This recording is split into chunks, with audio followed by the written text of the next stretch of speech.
For 82 years, the North Sea kept its secret. No distress call, no wreckage, just silence.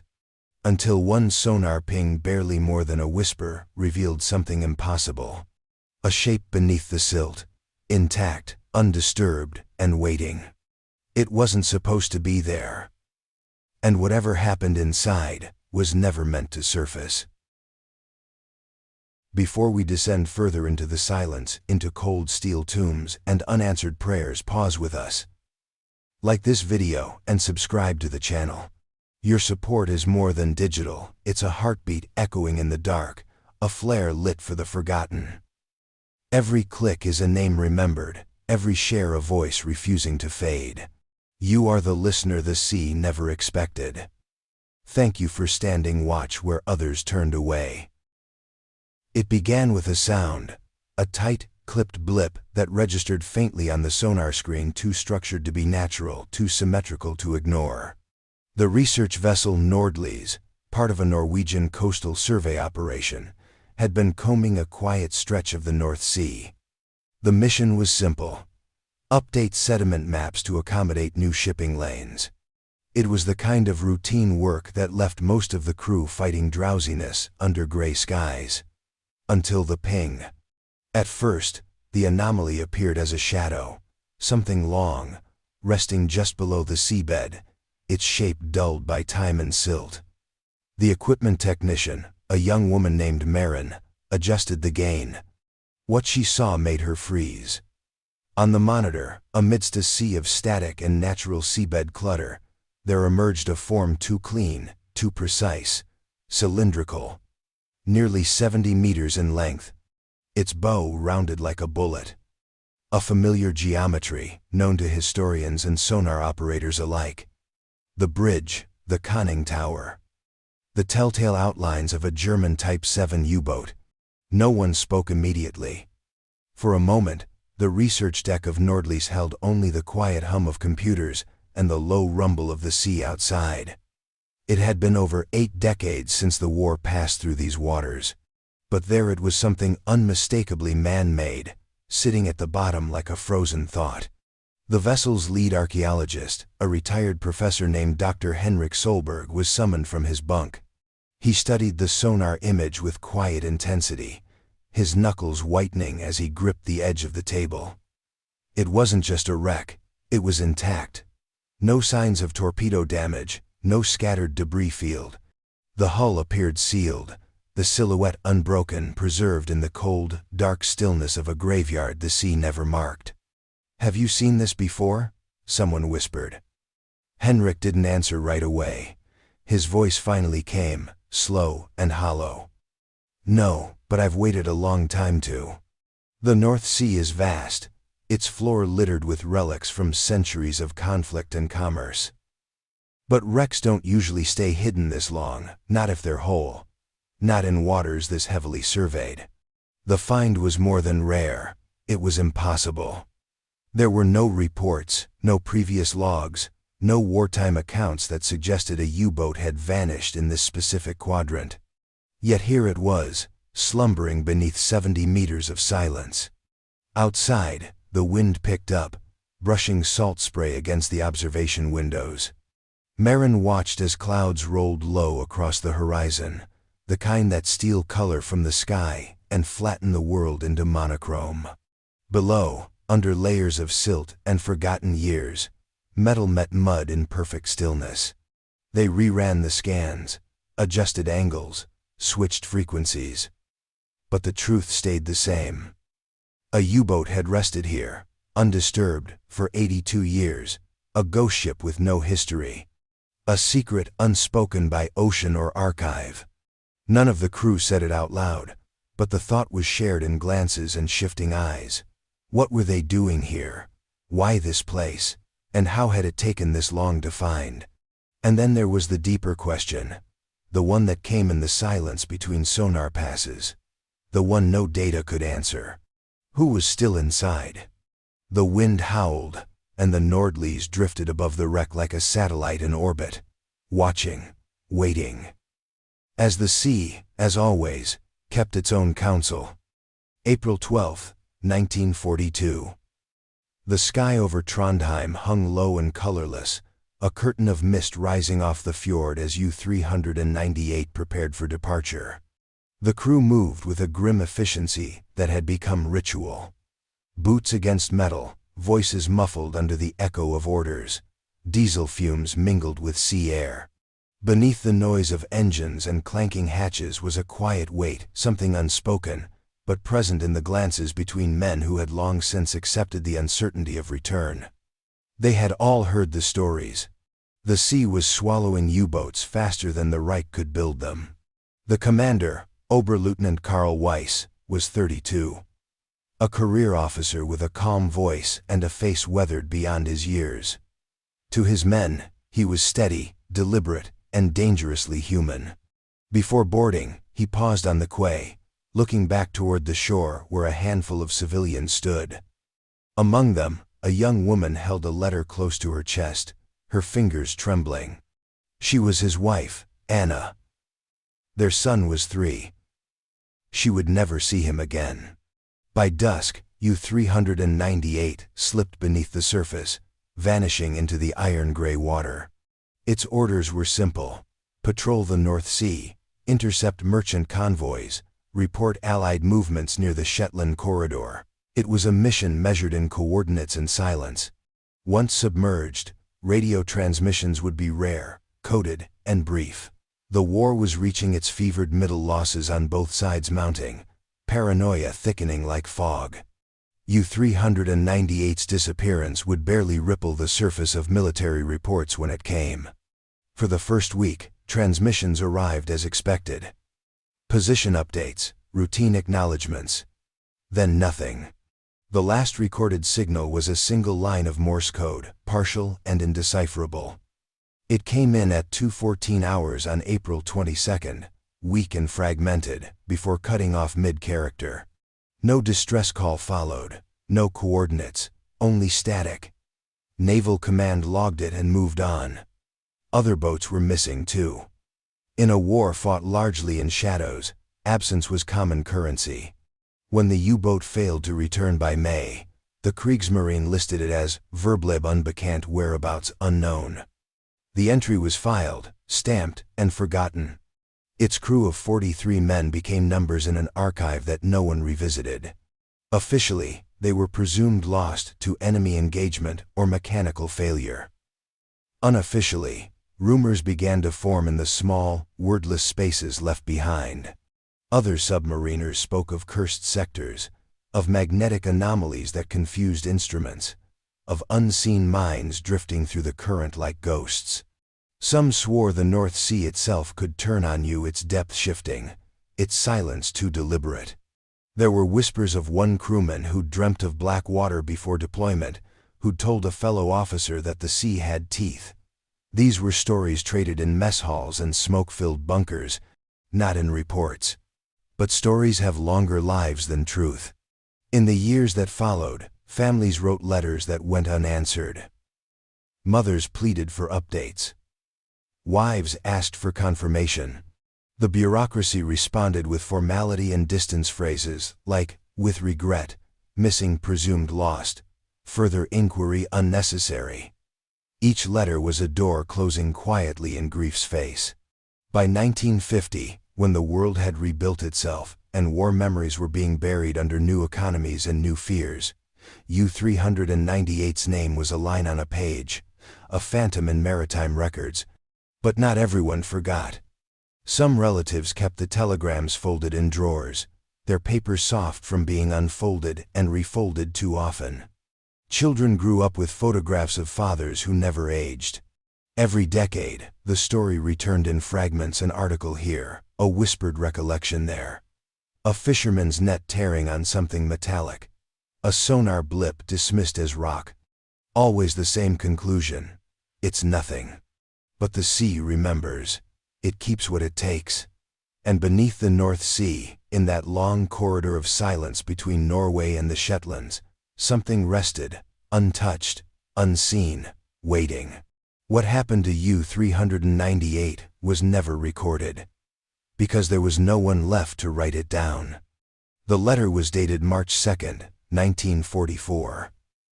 The handwriting was careful, almost hesitant, as though each word carried the weight of something too fragile to set down. The ink had faded to a brownish hue with time, but even now it seemed to tremble on the page. To the command office of the Kriegsmarine, Department of Submarine Affairs, it began. I am writing again to ask if there is any word from my son, Oberbootsman Karl Adler. It has been nearly 2 years since his last letter. Please, I ask only for confirmation, has he been found? It ended simply, with respect and hope, his mother, Elise Adler. No one ever wrote her back. By 1944, the war had already begun to consume itself. The machinery of command had little patience for grief. Families were numbers, records were statistics, and absence was no longer extraordinary, it was routine. Yet Elise continued to write, a letter every few months, each one shorter than the last. The first held warmth, the second desperation, the third a kind of trembling resignation. The final one, written in December that same year, was barely a paragraph. She didn't ask for details anymore. She just wanted to know if someone had seen his face. In a cramped apartment in Bremen, she kept his photograph propped against a small vase of dried flowers on the windowsill. The uniform fit awkwardly in the picture, his expression both proud and unsure. When the light hit the glass at a certain angle, it cast a ghost of his outline onto the wall behind it. Some days, she would sit by the window and trace that faint shape with her fingertip. It became a ritual one she never told anyone about. Around her, the world moved on. Neighbors disappeared into the chaos of bombings and evacuations. The sound of air raid sirens became a kind of punctuation to everyday life. But Elise stayed. She told herself that if her son ever returned, this was where he would come looking. The thought anchored her to the ruins, even as everything else was stripped away. In another town, hundreds of miles away, Anna Weiss, the commander's wife, did much the same. She had stopped reading the newspapers. Each time she saw the word submarine in print, she folded the paper away, as if not seeing the word could keep it from being true. Their son, Lucas, was 5 by then. He would sit at the window, watching the harbor, asking questions she couldn't answer. When will father's ship come home? He'd ask, and Anna would tell him what she told herself. Soon. It was the lie that kept her breathing. The letters, hundreds of them, accumulated in government archives. Each carried the same undertone of pleading, written by people who didn't understand why silence could be so loud. Some were returned unopened. Some were lost to fire when cities burned. But a few survived, sealed in files, stamped Vermist U, 398. Missing. Reading them now feels like overhearing a prayer that was never meant to be answered. There is something unbearable about the politeness of their words, the formality of grief. They weren't written to accuse or to curse, but simply to know. To pull the unknown into something human, to make sense of the vanishing. The war ended, and the sea remained indifferent. Elise died in 1953, never knowing that her son lay entombed miles below the surface. Her letters, preserved by accident, became part of a quiet archive, a museum of unanswered voices. Each one opens like a wound that never closed, their pages still echoing with what no one dared to write plainly, that the missing were not just gone, but erased. History records battles, victories, losses measured in tonnage and territory. But the real war lived in those kitchens and cold rooms. In the silence after the mailman's knock never came. Every envelope was a small act of defiance against forgetting. Every unanswered letter was a kind of proof that love, in its most stubborn form, refuses to accept disappearance as final. And so, somewhere in the depths of the North Sea, as sonar waves trace the outline of a vessel lost to time, the memory of those letters stirs again. They are not forgotten. They are simply waiting, like the ship itself, for someone to finally listen. The North Sea does not forgive. It waits, it watches, it buries. Stretching like a great iron lung between the British Isles and Scandinavia, the North Sea is a theater of shifting moods, a place where calm can collapse into chaos within minutes. Its waters are shallow by oceanic standards, yet vicious in temperament. The tides churn not in gentle rhythm, but with a kind of slow violence, carving new channels beneath the surface even as ships move unknowingly above them. For centuries, sailors have feared it. And rightly so. The corridor where U-398 vanished lies within a particularly cruel stretch between the Shetland Islands and the rugged Norwegian coast. It's a place where currents twist into whirlpools, where sandbanks rise like phantom cliffs only to vanish again. Sonar pulses bounce back with strange hesitations. Compass readings jitter.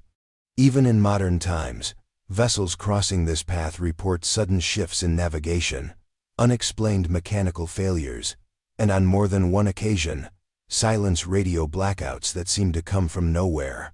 It is a graveyard, not just of ships, but of certainty. During the Second World War, this corridor became a hunting ground. British destroyers stalked German U-boats in deadly games of patience and deception. Mines, set in silence, drifted unseen just beneath the waves, ready to tear steel apart in a moment. Depth charges rained down through the dark, often blind, detonating in proximity to nothing but fear. And below, the sea took its toll not always with violence, but with time.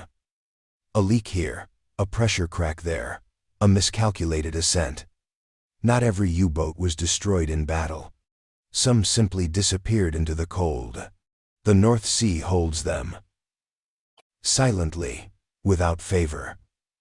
Wrecks rest in perfect blackness, some broken open like crushed tin, others eerily whole. Their cargo, their crew, their last moments locked away from air, light, memory.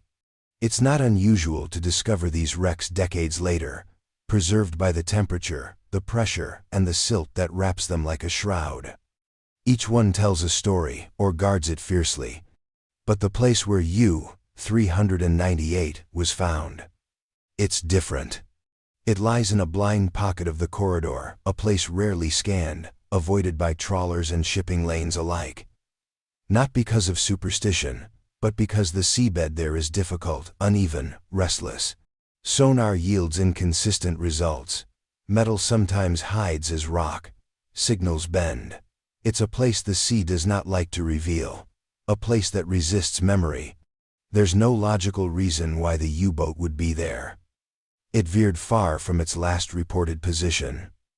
No evidence suggests pursuit or combat forced a detour. If it chose this path, it did so without explanation. And if it didn't choose, then something pushed it there.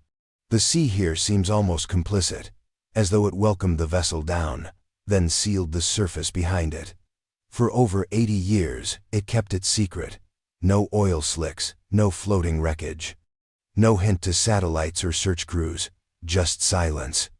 Maritime folklore speaks of places the ocean does not give back, not out of malice, but indifference. The North Sea is not cruel in the way a person might be. It simply doesn't care. Storms come. Lives end. Metal rusts. The sea continues.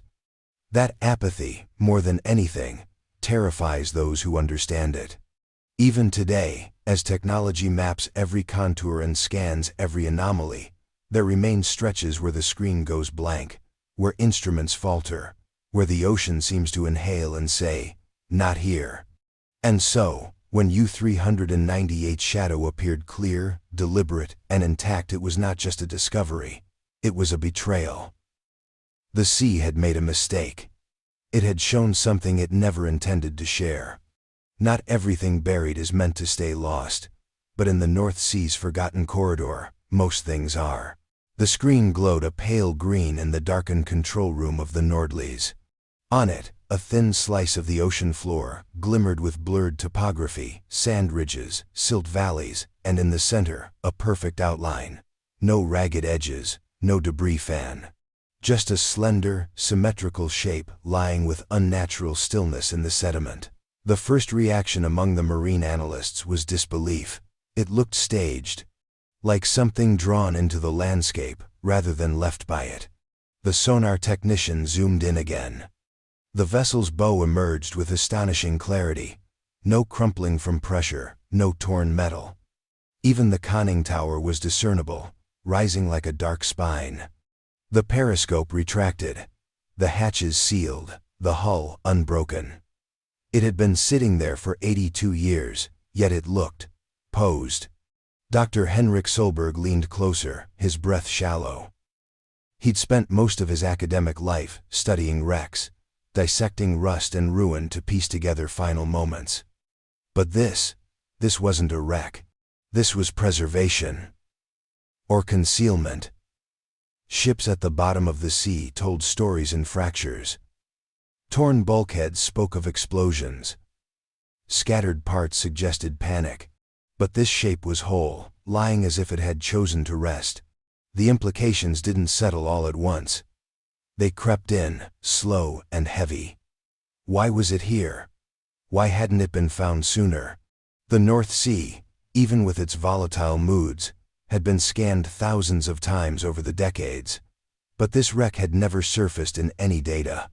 It had blended in, camouflaged by silt layers and a seabed that had shifted subtly over the years. Its signature only just now caught by chance or by mistake. Analysis over the next 48 hours brought more questions. The sonar sweep revealed the rudders were aligned for descent. No sign of evasive maneuvers. The propellers showed no sign of reverse thrust. The pattern was wrong for an accident. It didn't scream desperation. It whispered intention. Speculation bloomed like frost across the team's conversations. Some suggested a slow sinking caused by internal failure, a valve, a leak. But that couldn't explain the orientation. Others posited a scuttling, a deliberate sinking to avoid capture. But scuttled U-boats often carried damage, torches to the hull, opened valves, blast marks. This boat had none of that. If it had gone down on purpose, it had done so with surgical precision. And then came the most unsettling thought, one spoken quietly, only once, and only after a long silence. What if it wasn't meant to be found? It was a chilling idea, absurd on the surface. But the longer the team stared at the data, the more it lingered. The boat hadn't just settled into a deep trench, it had found a blind spot, a hollow in the seabed rarely mapped, naturally hidden, a perfect place to disappear or be placed. A remote submersible was prepped. As it descended into the black, tethered by a cable as thin as memory, the surface team watched its feed with unblinking eyes. The wreck came into view slowly, like a secret rising from sleep. Barnacles clung to its surface. Sea life had nested in its seams, but the vessel itself untouched. No breach, no forced entry. The U-boat lay like a sealed capsule, its silence intact, its purpose unreadable. The question now wasn't just what happened, but why like this. The data pointed not to chaos or violence, but choreography. As if the final act had been carefully written, performed, and then buried. There was a pattern here. But it didn't fit any known script of war or accident. It fit something else. Something still beneath the surface. Something waiting. The first dive was cautious, mechanical. The remotely operated vehicle hovered a meter above the silted wreck, its lights cutting narrow tunnels through the dark. Silt clouds bloomed with every nudge of current, masking the vessel like a dream interrupted.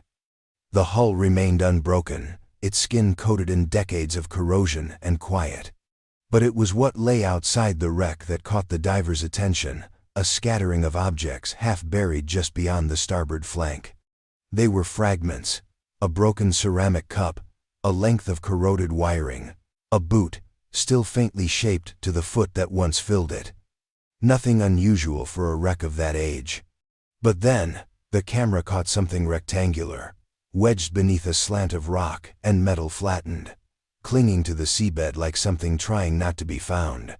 The ROV's claw reached carefully, brushing away sediment with patient precision. The object lifted with surprising resistance, a book, or what remained of one. Bound in decaying leather, the edges warped and fibrous, as if the sea had tried to digest it and failed. It was rushed to the surface, sealed in a pressurized, saltwater-filled container to prevent sudden disintegration. No one expected it to yield anything. But when the analysts began their scans, infrared, multispectral, backlit, something astonishing happened. Words began to emerge. Whole passages, preserved in iron gall ink, faint but legible. It wasn't the standard Kriegsmarine logbook format. This had no cover title, no stamps of rank or authority. It appeared handwritten, personal. A journal, perhaps, kept secretly. The first legible name was Weiss, then Adler. Names from the Manifest of U-398. Dates aligned perfectly. The early entries were routine weather patterns, coordinates, mentions of supply drops and mechanical checks. There was nothing extraordinary.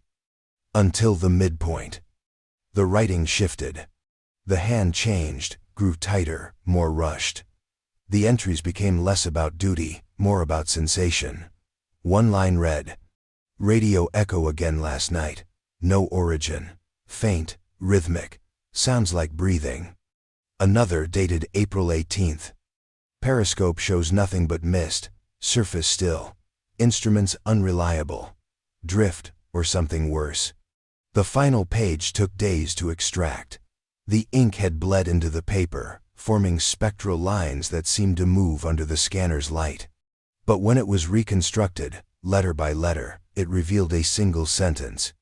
"The sea is not ours, it listens." No signature, no timestamp. Just those 8 words carved like an epitaph. The team froze around the screen.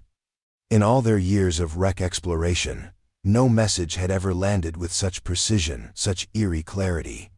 It wasn't a log, it was a warning. Who wrote it remained unclear. The handwriting didn't match the known samples of Captain Weiss, and yet the phrasing was too lucid, too exact to be dismissed. It wasn't metaphor. It was report. The sea, for all its magnitude, has no ears, and yet the phrase lingered.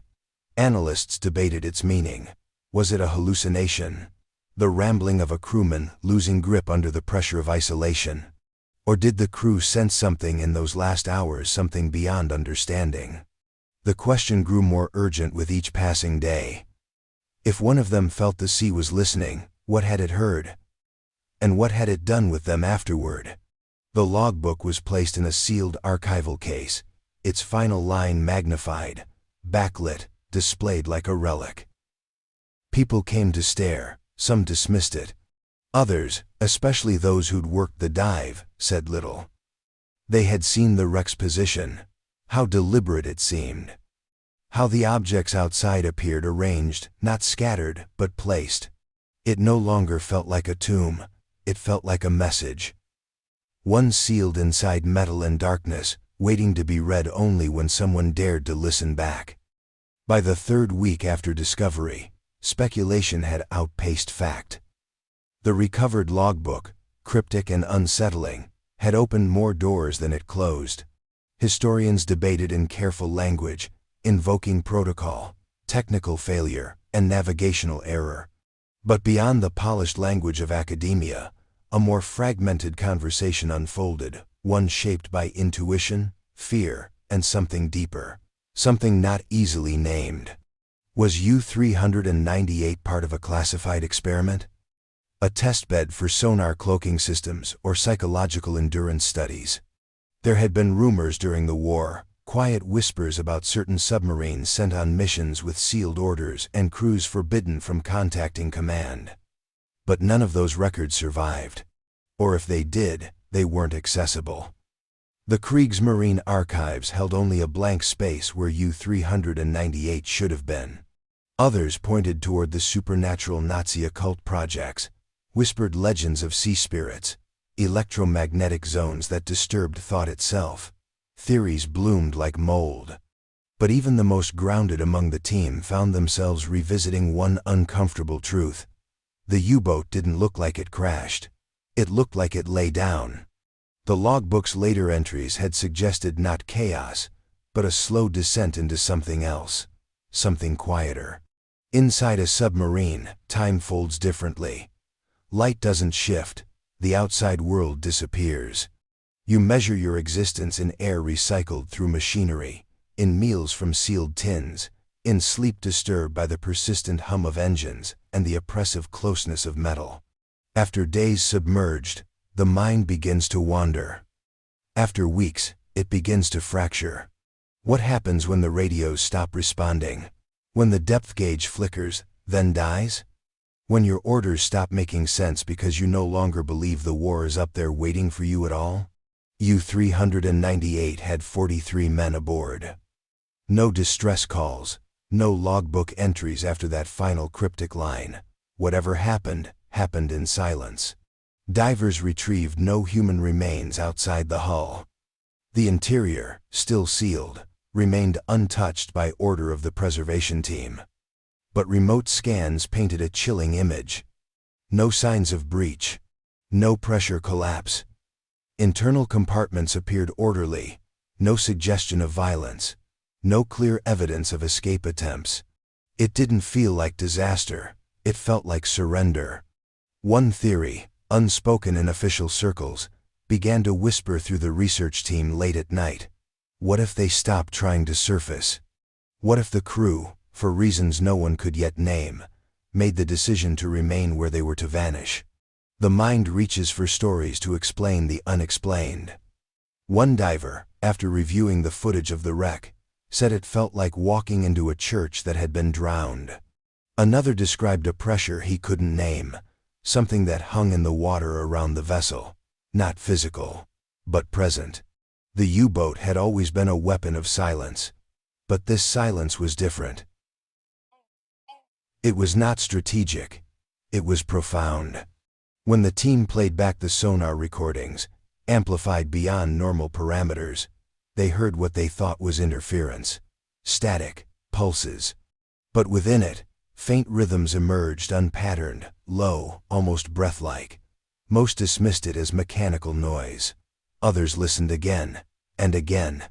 One technician, pale and shaken, removed her headset without a word and left the deck. When asked what she heard, she didn't answer. She just shook her head and said, "They're still down there." The metal shell on the seafloor is not just a machine. It is a chamber of human unraveling. Every rivet holds the weight of eyes that once searched for answers in the dark. Every corridor is lined with the final breaths of men who may have decided not to return. The mystery was never the vessel. It was always the people inside. What they saw, what they felt, and why, at the end, they chose silence over survival. It took weeks of meticulous scanning and controlled intervention before the confirmation came. The wreck, long suspected, was officially identified as U-398. Corrosion patterns, hull dimensions, and a partial serial number etched into the side of the conning tower gave the final answer. The North Sea had kept it for over 8 decades, and now, reluctantly, it had let it go. The forensic capsule was lowered, slow as a heartbeat, through the murky water. Operated remotely, it entered the submarine through a narrow maintenance hatch just aft of the control room. The air inside had long since vanished, replaced by a pressurized silence. Lights flickered across rusted steel, faded insignias, frozen moments. And then the camera found them. They were still there. One sat in the captain's chair, spine upright, hands resting gently on the armrests as if waiting for a command that never came. Another lay sideways in a narrow corridor, curled slightly, as though sleep had come before fear. A third was seated near the navigation station, head bowed, fingers loosely clasped in prayer or despair, no one could say. There was no sign of panic, no scrambling, no blood, no fractures in the walls or instruments, only stillness. Time had made statues of them. When the images were reviewed on the surface, silence filled the observation deck of the Nordlies. The technicians, the analysts, Even the naval officers accustomed to wrecks and war all fell quiet. The dead had not been lost in chaos. They had been preserved in ritual. Death came not with fire, but with surrender.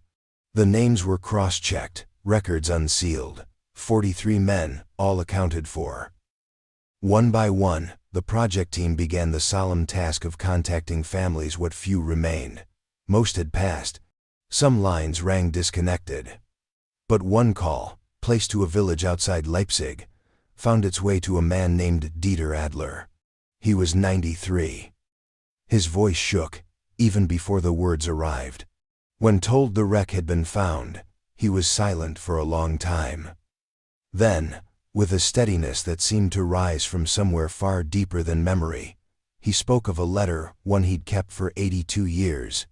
It was dated April 10, 1942, and signed by his older brother, Karl.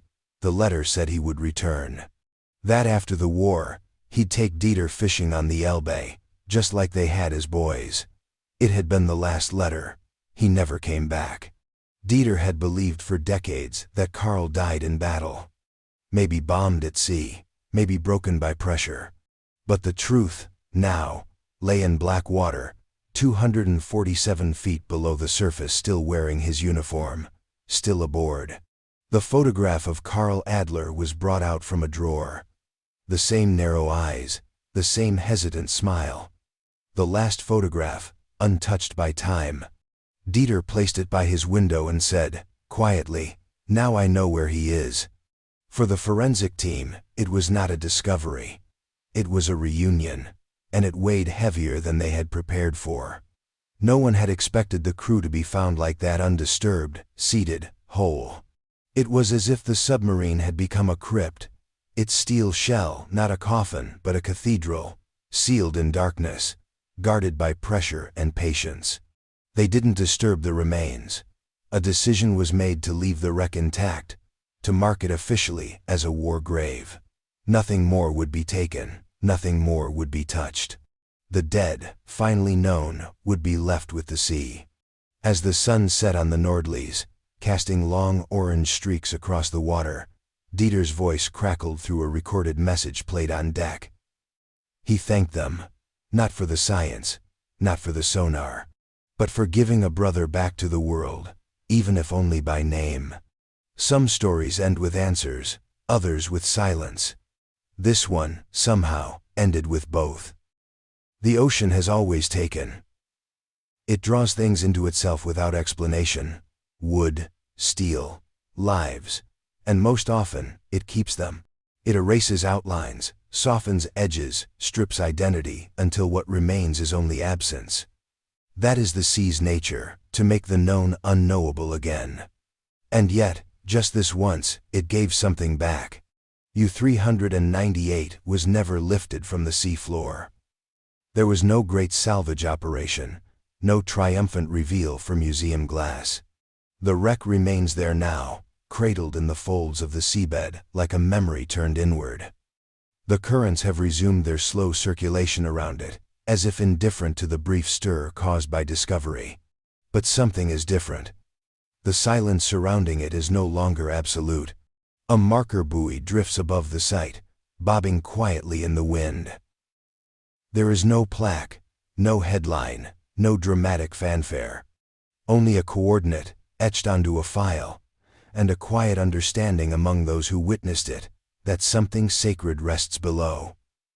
The term war grave feels too formal for what the U-boat has become. It is not merely a site of loss. It is a space of stillness, of preservation, of presence. We will never know the exact moment things unraveled aboard that vessel. No voice remains to recount what it was like when the instruments dimmed or when the last order was spoken. We do not know whether fear ruled those final hours, or if something quieter, stranger, settled over the crew. The logbook's final words, cryptic and heavy, "The sea is not ours." It listens. Linger not as explanation, but as invitation, to wonder, to imagine, to remember. And perhaps that is enough. The North Sea, ancient and inscrutable, still moves over their heads. Ships pass, waves break. But below, inside that metal shell, time has stopped. The men remain as they were, not as heroes or martyrs, but as echoes. Human beings frozen not by failure, but by decision, or fate, or some force we cannot yet name. In the end, the discovery of U-398 did not offer a clean narrative. It gave no villain, no explosion, no technical flaw to close the case. What it gave instead was a name to the unknown, a shape to grief, a presence where before there had only been the ache of absence. One family placed flowers into the North Sea from a fishing boat. Another mailed a photograph of their long-lost brother to the research team, asking them to leave it with him, if you can. Someone started calling the wreck the listening place, as if it could still hear. As if, under all that water and weight, something remained awake. What the sea keeps, it does not always keep forever. And when it gives something back, it's not because we deserved it, or because we searched hard enough. It's because, for a moment, it chose to remember, just long enough for us to do the same. So the story ends with a pulse on a sonar screen. A silent hull, lying still beneath the current. A logbook line that found the surface. A brother's promise, fulfilled not in return, but in recognition. The sea may never speak in words, but this once, it listened. And in the quiet it left behind, the world finally heard something. Not an answer, but a name.